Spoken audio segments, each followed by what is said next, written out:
I have my 4 pocket pieces pinned onto the front right, front left, back right, and back left. So I have them pinned in 4 places, and I'm going to sew 4 seams now at 3/8 inch seam allowance. So that's a little different than normal. 3/8 inch seam allowance looks like this. Let me zoom in a little bit. So we see the 3/8 right there, and that's where I'm going to line up with. I will backstitch, and then I will sew to the end of the pocket and backstitch again.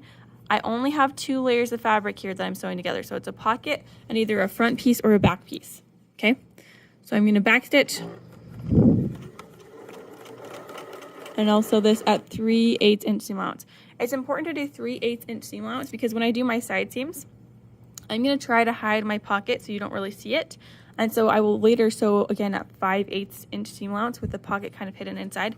And this 3/8 inch gives me a 1/4 inch to kind of hide that pocket away. That might sound confusing now. It'll make more sense as we go along, but 3/8 inch seam allowance is important here.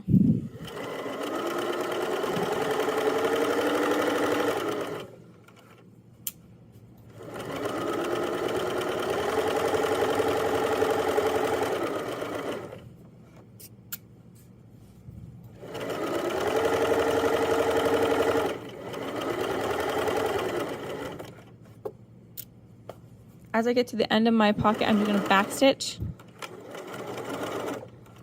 and then I'm done with that seam.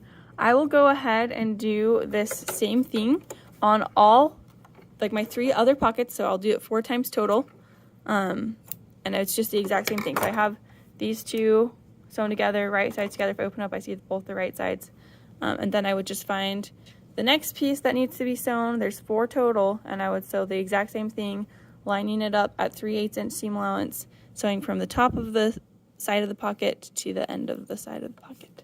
So I just line that up at 3/8 inch seam allowance again, and then I would just go ahead and sew this. So that's 3/8 right there, you can see.